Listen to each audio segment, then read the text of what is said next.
colère, sans tristesse, juste avec une clarté absolue, parce que je savais qu'elle était enceinte et que je n'étais certainement pas le père. Les couleurs ont quitté son visage sur le champ. Sa bouche s'est ouverte, mais aucun son n'en est sorti. Je l'ai regardé essayer d'assimiler ce que je venais de dire, son cerveau cherchant désespérément une excuse, un détournement, n'importe quoi. Mais je n'avais pas fini. J'ai trouvé les messages il y a 3 semaines. Tu les avais supprimés de ton téléphone, mais tu as oublié l'ordinateur portable. Ton petit ami envoie des photos assez explicites. D'ailleurs, celle prise à l'hôtel dans le centre-ville était particulièrement créative. Elle a fini par retrouver sa voix pour dire qu'elle pouvait expliquer. Ce n'est pas la peine. J'ai eu 3 semaines pour tout reconstituer. Tes soirées tardives au bureau qui ont commencé il y a 6 mois. J'ai vérifié auprès de ton chef de service. Tu partais à 17h30 précise comme une horloge. Ces sessions de formation le week-end. Ton entreprise ne fait pas de formation le week-end. J'ai appelé les ressources humaines. Sa main s'est portée à sa bouche. Tu as contacté mon travail. J'ai posé des questions générales sur les politiques de l'entreprise. Très générales, mais cela a confirmé ce que je savais déjà. Tu mens depuis 6 mois. Elle a essayé de faire un pas vers moi. J'ai levé la main. Ne fais pas ça. On a dépassé ce stade. Ce n'est pas ce que tu crois. J'ai sorti mon téléphone et ouvert un dossier. Le 14 février. Tu m'as dit que tu devais travailler tard pour l'inventaire, mais ton amant a posté une photo au restaurant Le Quai des Brumes ce soir-là. Tu es à l'arrière-plan. La même robe que tu m'as dit avoir portée pour aller travailler. Le 23 mars. Une soirée entre filles. Tu as dit, sauf que ta meilleure amie Léa m'a appelé ce soir-là pour me demander si tu voulais les rejoindre. Elle ne savait pas non plus où tu étais. Chaque date que je mentionnais la faisait tressaillir. Tant mieux. Elle devait savoir exactement à quel point j'avais été minutieux. J'ai suivi 6 mois de mensonges. 6 mois où tu rentrais à la maison pour m'embrasser et me dire bonne nuit après avoir été avec lui. 6 mois où tu faisais semblant que tout allait bien alors que tu te construisais une existence séparée. Je suis enceinte de ton bébé, a-t-elle chuchoté. J'ai ri. J'ai vraiment ri. Non, tu ne le es pas. Faisons le calcul ensemble. Nous n'avons pas eu de rapport depuis novembre. Pas une seule fois. Tu disais que tu ne te sentais pas bien. Tu te souviens? Trop fatigué, trop stressé, trop tout. Mais apparemment, tu avais plein d'énergie pour lui. Ce n'est pas. Nous l'avons fait en décembre. Tu te souviens? Tu as essayé d'initier quelque chose une fois en décembre après 3 whisky. J'ai dit non parce que tu tenais à peine debout. C'était le 2 décembre. Tu es enceinte de 6 mois maintenant. Juin. Compte à rebours. Cela place la conception vers la mi-décembre ou le début janvier. Nous ne nous sommes pas touchés après le 2 décembre. Elle tremblait. Tu te trompes sur le calendrier. Ah bon? Parce que ton dossier chez le gynécologue dit que la date d'accouchement est le 8 septembre. J'ai appelé le cabinet en me faisant passer pour toi et j'ai eu confirmation. Ils ont été très serviables quand j'ai dit que j'avais perdu mes papiers. La conception remonte à la mi-décembre. J'étais en voyage d'affaires à Lyon pendant toute la 2e semaine de décembre. Tu te souviens de celui-là où tu disais que je te manquerais tellement? Celui où tu étais en fait avec lui? Les larmes ont commencé à couler. Je m'y attendais. J'ai parlé à un avocat il y a 2 semaines. J'ai déposé les papiers initiaux hier. Tu recevras l'assignation demain à ton travail. Je voulais te le dire moi-même d'abord. Te faire cette politesse au moins. Tu ne peux pas faire ça. Je peux absolument. Et je le fais. Elle m'a attrapé le bras. S'il te plaît, on peut arranger ça. Un conseiller conjugal, une thérapie, tout ce que tu veux. J'ai retiré mon bras doucement mais fermement. Il n'y a rien à arranger. Tu as fait tes choix. Tu as choisi de mentir, de tromper, de tomber enceinte d'un autre homme et de rentrer tous les jours en faisant comme si nous étions mariés. Tu as fait ces choix. Maintenant, tu gères les conséquences. Et le bébé? Et alors? Ce n'est pas mon enfant, ce n'est pas mon problème. Ton petit ami peut assumer ou non. C'est entre vous deux. J'ai pris mes clés et mon sac dans le couloir. J'ai fait mes valises hier et je les ai laissées chez mon frère Nicolas. Où vas-tu? Je sors. Je reste chez Nicolas pour l'instant. Ne me contacte pas, sauf si c'est pour le partage des biens. Tout le reste passe par l'avocat. Tu vas juste partir comme ça? Juste comme ça. Je me suis arrêté à la porte et me suis retourné une dernière fois. Non, je ne pars pas juste comme ça. Je pars après 6 mois où tu as trahi tout ce que nous avons construit. Je pars après que tu m'as menti en face chaque jour. Je pars parce que tu es tombée enceinte d'un autre homme et que tu as pensé pouvoir me faire croire que c'était le mien. Ne transforme pas ça en abandon. Tu nous as détruits bien avant que je ne franchisse cette porte. Je suis parti, je suis monté dans ma voiture, j'ai conduit jusqu'à l'appartement de Nicolas à l'autre bout de la ville, et pour la première fois en 3 semaines depuis que j'avais trouvé ces messages, j'ai senti que je pouvais respirer. Elle avait passé 6 mois à construire un mensonge. J'avais passé 3 semaines à construire une stratégie de sortie. La différence? La mienne a fonctionné. Nicolas a ouvert la porte avant même que je ne frappe. Comment ça s'est passé? Comme prévu. Déni, puis panique, puis désespoir. J'ai posé mon sac sur son canapé. Merci de me laisser squatter ici. Tu es de la famille. Reste aussi longtemps que tu en as besoin. Il m'a tendu une bière.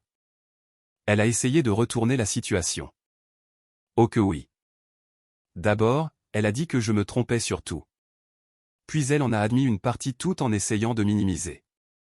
Le manuel classique de la manipulation. Mon téléphone s'est mis à vibrer. Son nom s'affichait sur l'écran.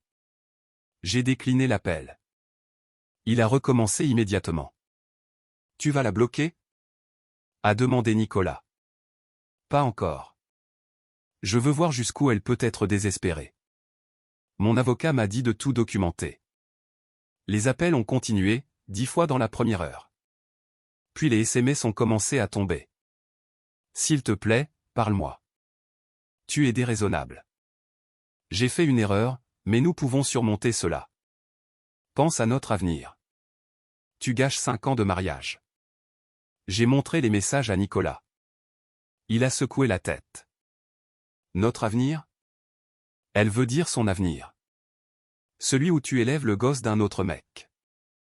C'est exactement ce qu'elle veut dire. Regarde. Elle va essayer un autre angle maintenant. Effectivement, 20 minutes plus tard, je t'aime. Je n'ai jamais cessé de t'aimer. Nicolas a ricané.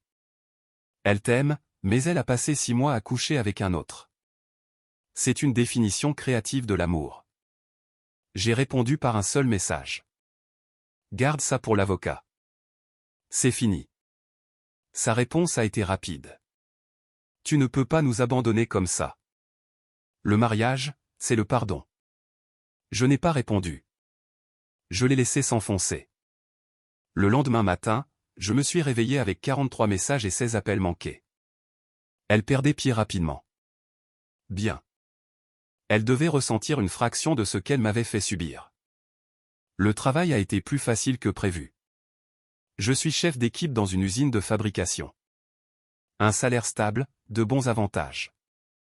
Mon patron savait que quelque chose n'allait pas, mais il n'a pas insisté. J'ai apprécié. Vers l'heure du déjeuner, la sécurité m'a appelé.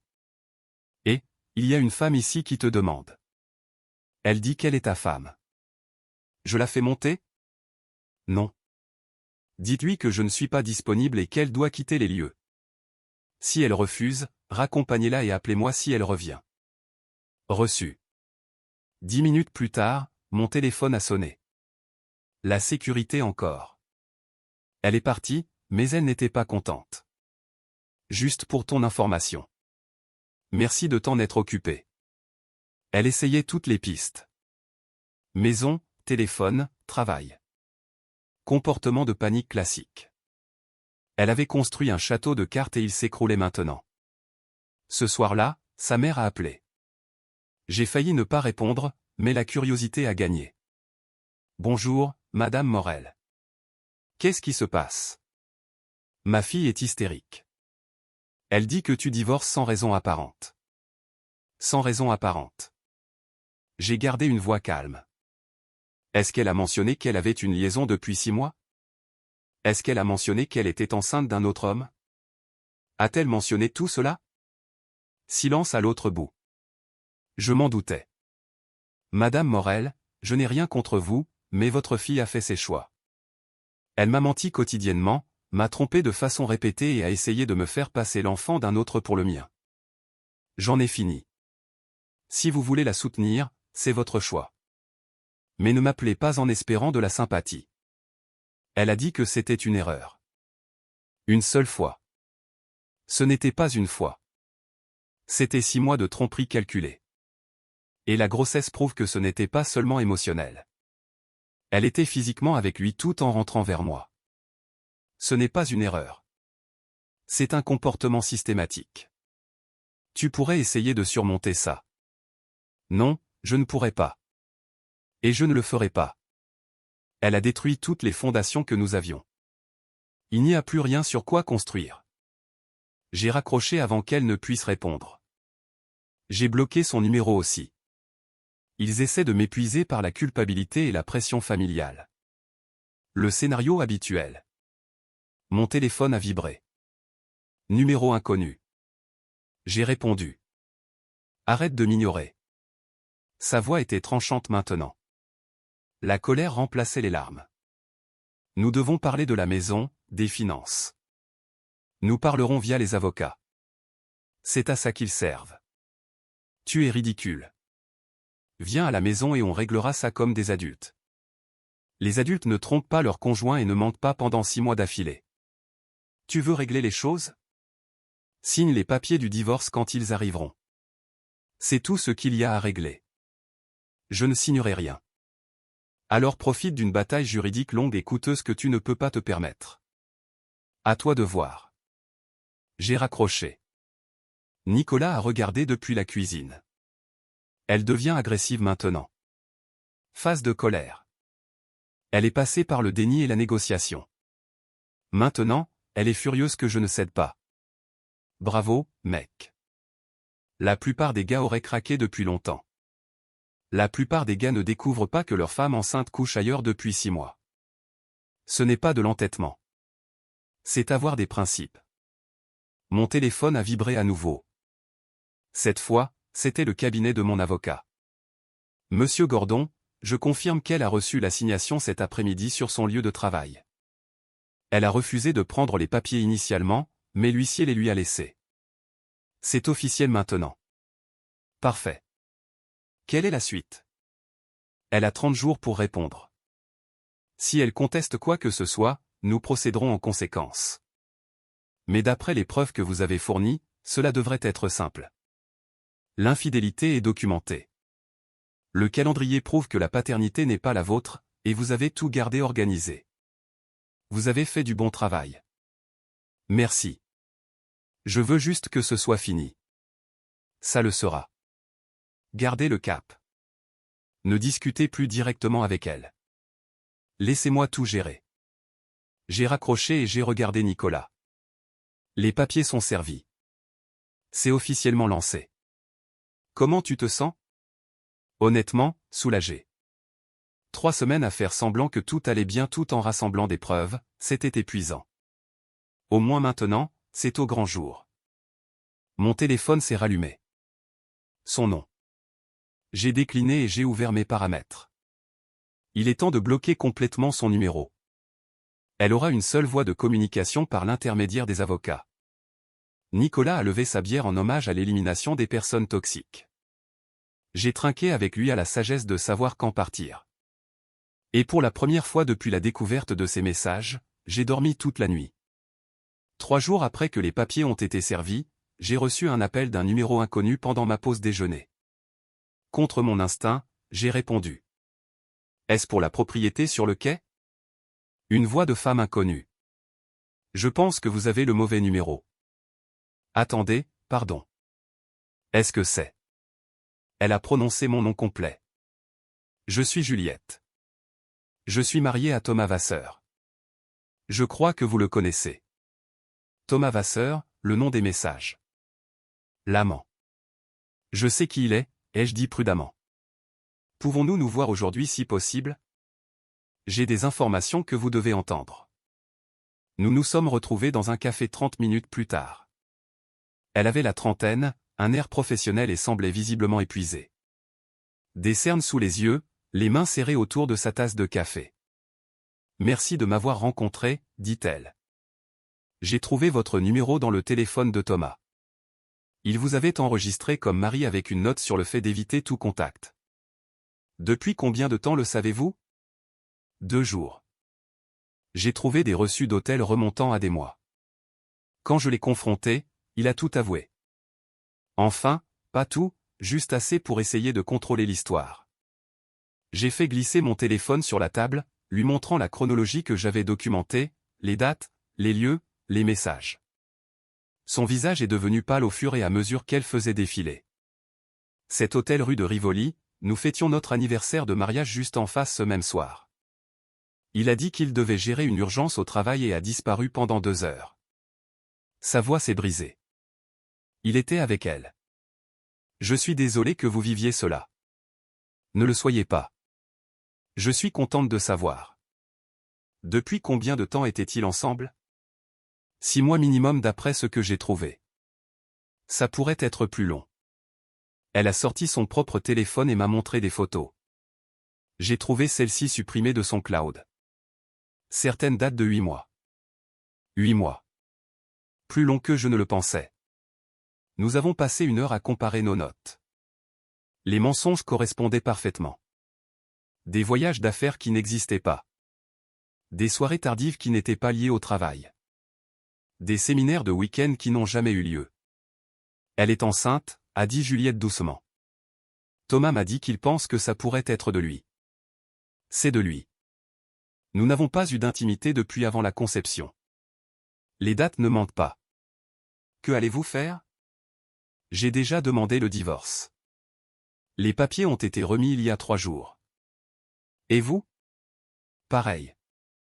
J'ai contacté un avocat hier. Nous n'avons pas d'enfants. Heureusement. Ça rend les choses plus nettes. Elle a fait une pause. Saviez-vous qu'il pourrait y avoir quelqu'un d'autre? Cela m'a cloué sur place. Comment ça? Thomas a mentionné qu'elle était restée vague sur le père, donc il y avait une chance que ce soit quelqu'un d'autre.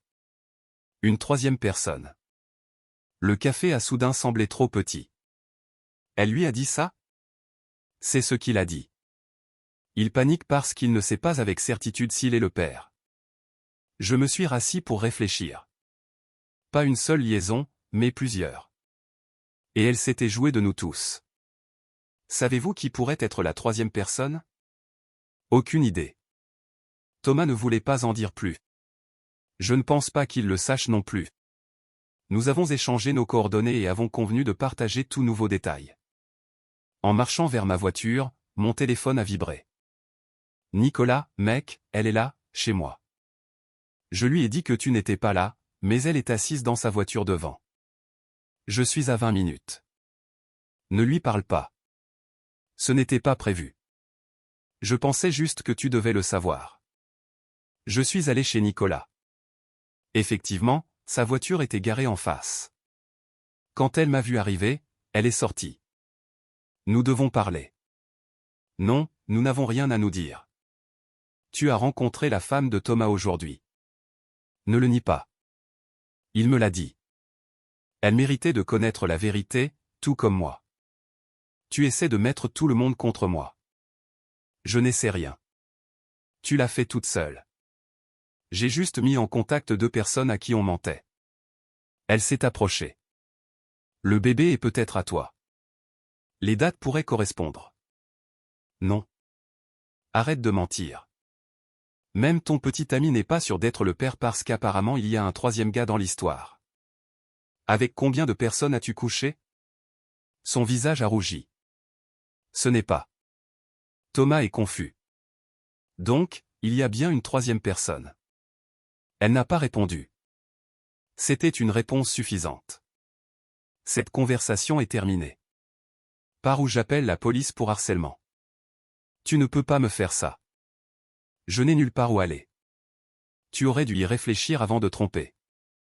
Plusieurs fois avec plusieurs personnes. On récolte ce que l'on sème. Je suis passé devant elle pour entrer chez Nicolas. Elle n'a pas suivi. 10 minutes plus tard, j'ai entendu sa voiture démarrer et partir. Nicolas m'a tendu une bière. Plusieurs mecs, apparemment. Elle gérait tout un réseau et elle pensait pouvoir te mettre le gamin sur le dos. C'était le plan. Tomber enceinte. Espérer que je ne ferais pas le calcul et continuer la mascarade. Sauf que je ne suis pas un idiot. Mon téléphone a vibré. Un SMS d'un numéro inconnu. C'est Thomas. Nous devons parler de la responsabilité financière pour l'enfant. J'ai fixé le message, puis j'ai répondu, pas mon enfant. Pas mon problème. Parle à la mère de ton enfant. Elle pourra t'expliquer comment fonctionne la paternité. Sa réponse est arrivée vite. Tu étais marié avec elle. Tu as une part de responsabilité. J'ai zéro responsabilité pour un enfant conçu pendant ta liaison avec ma femme. Zéro. Si tu es le père, assume. Si tu ne le es pas, cherche qui l'est. Dans tous les cas, laisse-moi en dehors de ça. J'ai bloqué son numéro lui aussi. Nicolas a regardé mon téléphone. Il a essayé d'en faire ton problème. Bien sûr. Personne ne veut assumer ses responsabilités. Ils veulent tous que quelqu'un d'autre porte le fardeau. Mais tu ne le feras pas. Pas question. Je m'en sors proprement. Ils peuvent régler leur gâchis sans moi. Et je le pensais vraiment. Chaque mot. 2 semaines plus tard, j'ai reçu un message d'elle via un nouveau numéro. Nous devons faire un test de paternité pour des raisons juridiques. J'appelle d'abord mon avocat. Elle veut un test de paternité. C'est en fait une bonne chose pour vous. Cela prouve définitivement que vous n'êtes pas le père. Cela rend le divorce plus net. Je vais organiser cela avec un laboratoire indépendant, pas celui qu'elle choisit. Pourquoi pas son choix? Parce que je ne lui fais pas confiance pour ne pas tenter quelque chose. Nous utiliserons un laboratoire certifié avec une documentation de chaîne de possession. Les résultats sont valables devant les tribunaux. 3 jours plus tard, nous nous sommes retrouvés au laboratoire. Terrain neutre, un technicien présent, tout est documenté. Elle avait l'air terrifiée, plus mince, pâle, stressée. Une partie de moi a eu de la peine pour elle pendant une demi-seconde. Puis je me suis souvenu des 8 mois de mensonges. Le technicien a pris des échantillons de nous deux. Résultat dans 3 à 5 jours ouvrables. Nous les enverrons directement aux 2 parties et aux avocats. Elle a essayé de me parler sur le parking. On peut prendre un café? Juste pour discuter. Non. 5 minutes. C'est tout ce que je demande. Tu as eu 8 mois pour discuter. 8 mois pour être honnête. Tu as choisi les mensonges à chaque fois. Nous n'avons rien à nous dire. J'ai peur. Je ne sais pas ce que je vais faire. Ce n'est plus mon souci. Vois ça avec Thomas ou le 3e gars, quel qu'il soit. Son visage s'est durci. Il n'y a pas de 3e gars. La femme de Thomas semble penser le contraire. Et Thomas lui a dit que tu n'étais pas sûr de la paternité. Donc, soit tu lui as menti, soit tu mens maintenant. Honnêtement, je m'en fiche. Tu es cruel. Non, je suis honnête. La cruauté, ce serait de te faire marcher, de te donner un faux espoir, puis de te le retirer. Tu sais exactement ce que tu m'as fait pendant 8 mois. Je suis monté dans ma voiture et je suis parti. Elle est restée là à me regarder partir. 4 jours plus tard, les résultats sont arrivés par email. Je les ai ouverts assis à la table de la cuisine de Nicolas. Probabilité de paternité 0%. 0. Absolument 0. J'ai immédiatement transféré les résultats à mon avocat. Ça règle la question, non? Ça règle tout. Vous n'avez aucune obligation financière ou légale envers l'enfant. Nous inclurons cela dans la procédure de divorce. Elle ne pourra pas réclamer de pension alimentaire. Elle ne pourra pas mettre votre nom sur l'acte de naissance. Rien. Parfait. Ce soir-là, elle a appelé d'un autre nouveau numéro. J'ai failli ne pas répondre, mais je voulais entendre sa réaction. Tu as vu les résultats. Sa voix était monocorde. Je les ai vus. J'ai besoin que tu comprennes quelque chose. Il n'y a rien à comprendre. Tu as trompé, tu es tombée enceinte, tu as essayé de me faire croire que c'était à moi. Le test prouve que tu as échoué. Fin de l'histoire. C'est plus compliqué que ça. Non, ça ne l'est pas. Tu as fait des choix. De mauvais choix. Maintenant, tu vis avec. J'étais confuse, Thomas et moi. Ça n'aurait pas dû arriver. 8 mois de ce qui n'aurait pas dû arriver. Ce n'est pas de la confusion. C'est un schéma. Un choix que tu as fait de façon répétée. Silence de son côté. Est-ce qu'il y a vraiment une troisième personne? Ai-je demandé. Encore un silence, puis doucement. Oui. Cette confirmation a été différente de l'entendre de seconde main. Qui? Quelqu'un du travail. C'était seulement quelques fois. Est-ce que Thomas le sait? Non. Et j'apprécierais que tu ne le lui dises pas. J'ai ri. J'ai vraiment ri. Tu apprécierais. Tu ne manques pas de culot. Tu me demandes une faveur après tout ce que tu as fait. Je te demande de me laisser gérer ça à ma façon. Ta façon. Ta façon était de mentir à tout le monde. Je ne garde plus tes secrets. Thomas mérite de savoir qu'il n'est peut-être même pas le père. Et quel que soit ce troisième gars, il mérite de savoir qu'il a peut-être un enfant à venir. S'il te plaît, ne le fais pas. J'ai raccroché. J'ai immédiatement envoyé un SMS à Juliette. Elle a admis qu'il y a une troisième personne, quelqu'un de son travail. Elle menait plusieurs liaisons de front. Sa réponse est arrivée en quelques minutes. Je le dis à Thomas ce soir. Merci d'être honnête avec moi. 1 heure plus tard, mon téléphone a sonné. Thomas. J'ai répondu. Tu l'as dit à Juliette. Il était furieux. Ta femme mérite la vérité, tout comme je la méritais. Ta petite amie couchait avec au moins 3 personnes en même temps. Toi, moi, et quelqu'un d'autre de son travail. Ce n'est pas. Elle a dit que c'était juste nous. Elle t'a menti. Choquant, je sais. Une trompeuse qui ment. Qui aurait pu le prédire? Quel collègue? Aucune idée. Ce n'est pas mon rôle d'enquêter sur les autres liaisons de ta copine. Mais si tu veux une certitude sur la paternité, tu devrais peut-être te renseigner avant que le bébé n'arrive. Il m'a raccroché au nez. Nicolas a levé les yeux de son ordinateur. Tu viens de faire exploser toute leur situation.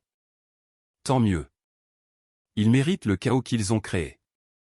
Tous les 3. Mon téléphone a vibré. Encore elle. Tu n'avais pas le droit de leur dire. J'ai répondu. J'en avais tous les droits. Tu as perdu le privilège de me voir protéger tes secrets quand tu as détruit notre mariage. Assume les conséquences. Elle n'a plus répondu après cela. Le lendemain matin, j'ai reçu un appel de mon avocat. Son avocat m'a contacté.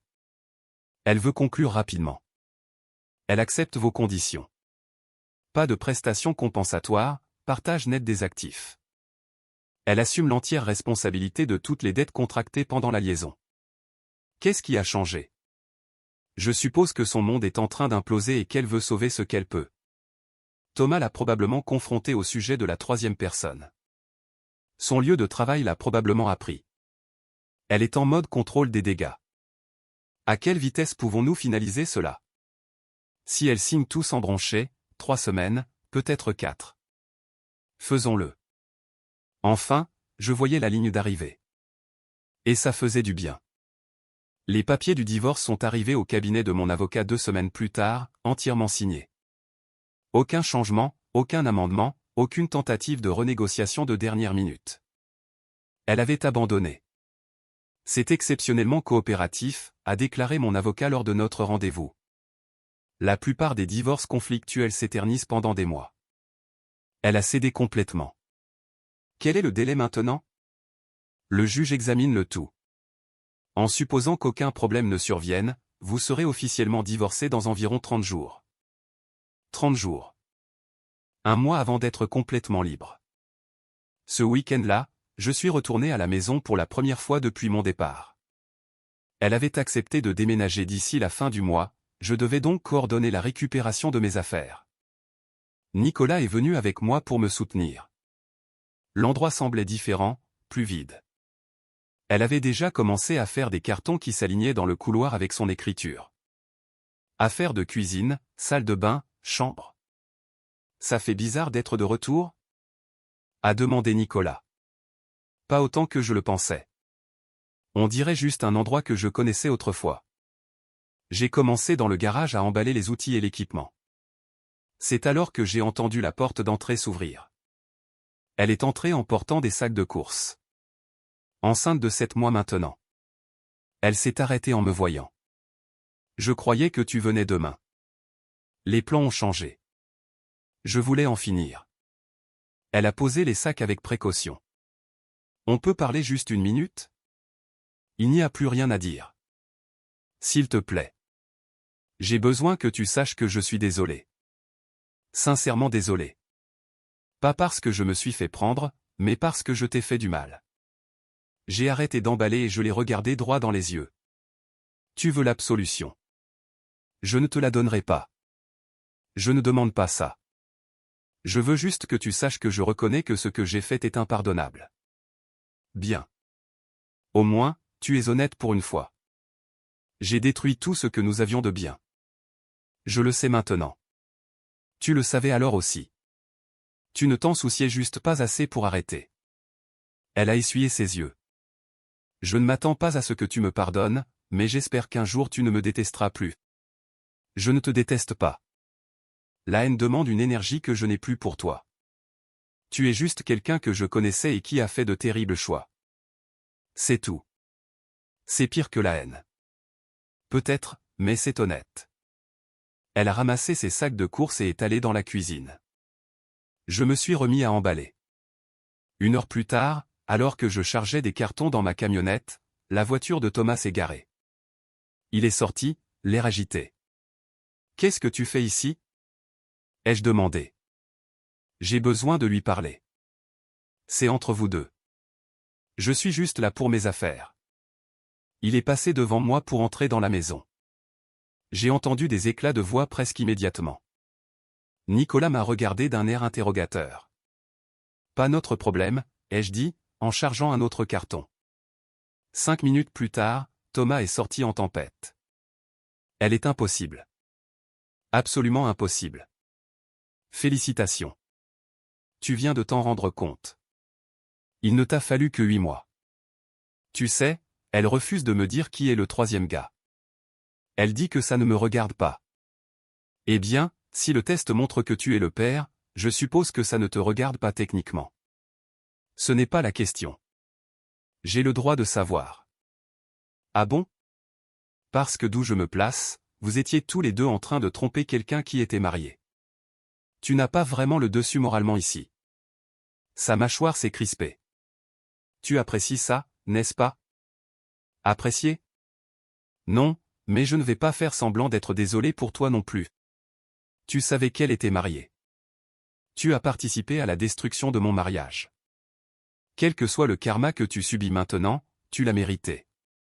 Il est remonté dans sa voiture et est parti sans un mot de plus. Nicolas est sorti avec le dernier carton. Il s'attendait sérieusement à de la sympathie de ta part ? Apparemment, les gens sont délirants. Nous avons fini de charger et je suis rentré à l'intérieur une dernière fois.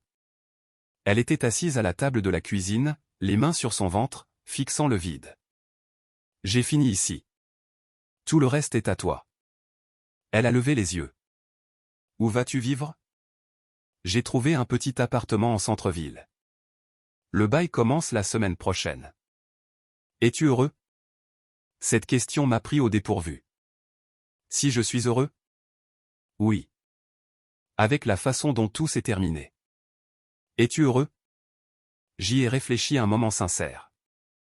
Je ne suis pas heureux de ce qui s'est passé, mais je suis soulagé d'être sorti de là. Je suis soulagé de connaître la vérité. Je suis soulagé de ne pas élever un enfant qui n'est pas le mien. Alors, oui, d'une certaine manière, je suis heureux. Heureux d'avoir fait confiance à mon instinct et de n'avoir pas ignoré les signes. J'aimerais que les choses soient différentes. J'aimerais que tu aies été honnête, mais on ne réécrit pas le passé.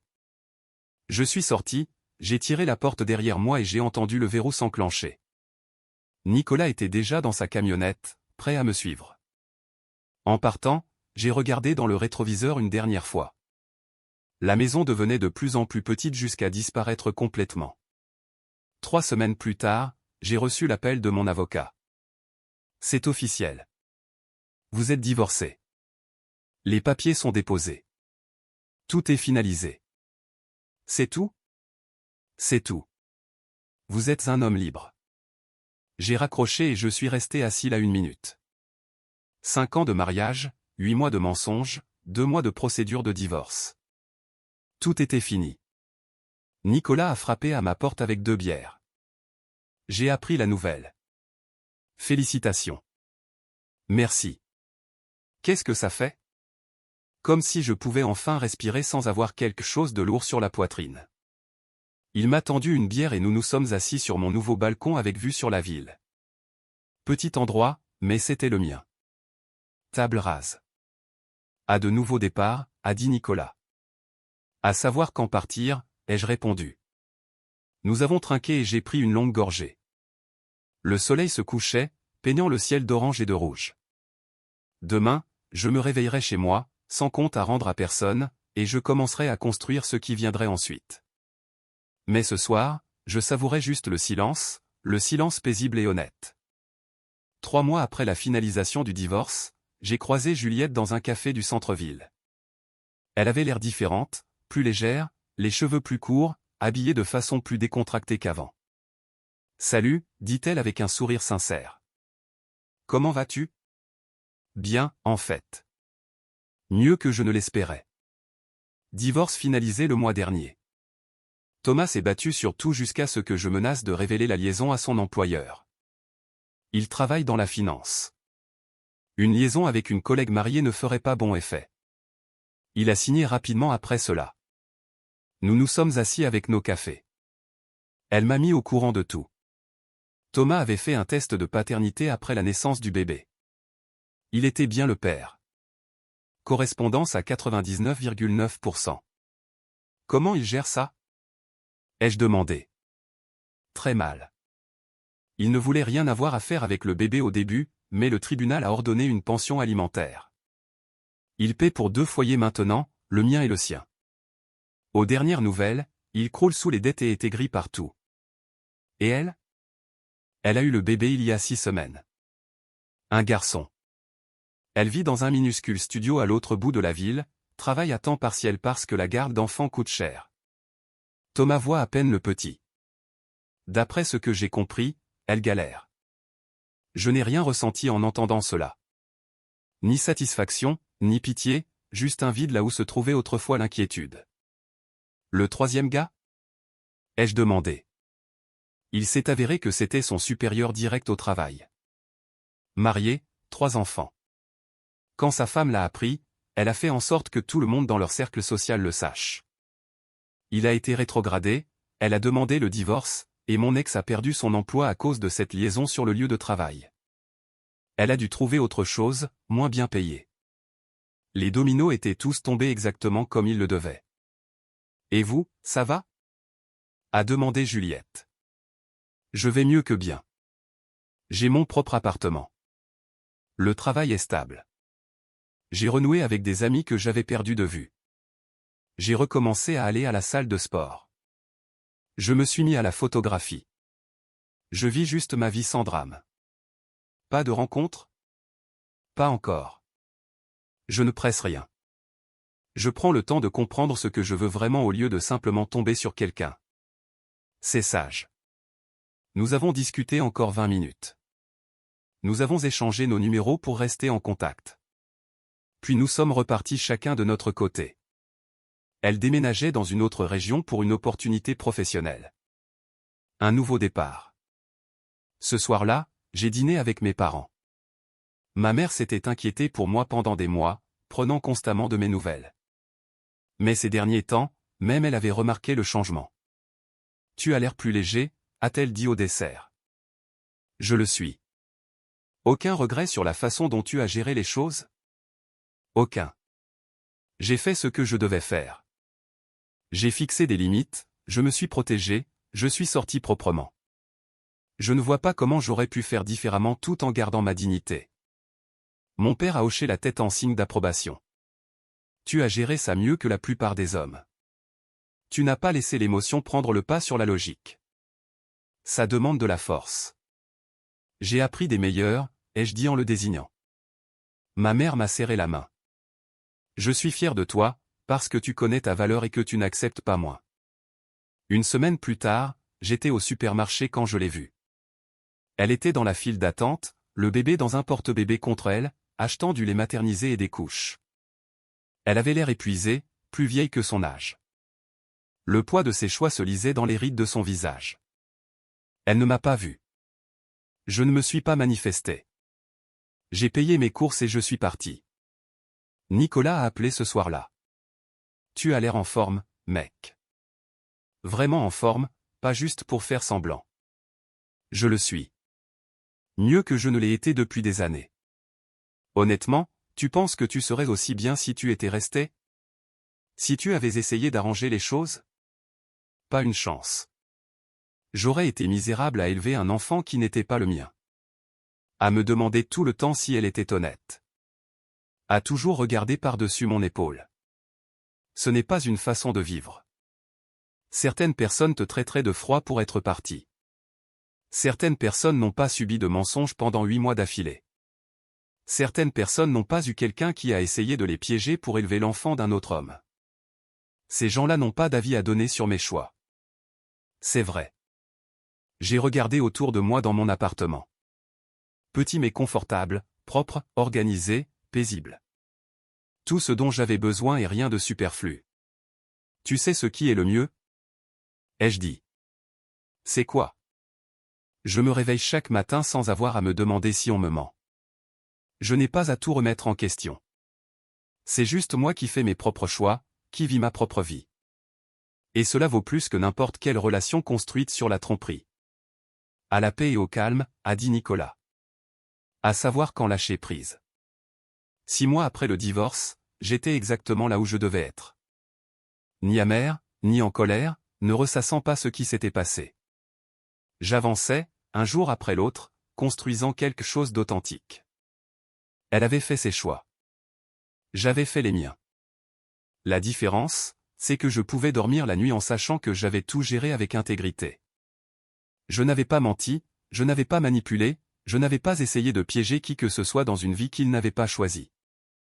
J'avais simplement reconnu quand quelque chose était brisé au-delà de toute réparation, et j'avais eu le courage de partir. Et honnêtement, c'est la meilleure décision que j'ai jamais prise. Parfois, la chose la plus forte que l'on puisse faire n'est pas de se battre pour quelque chose. C'est de savoir quand arrêter de se battre et de laisser tomber. J'ai appris cette leçon à la dure, mais je l'ai apprise complètement et j'en suis ressorti grandi.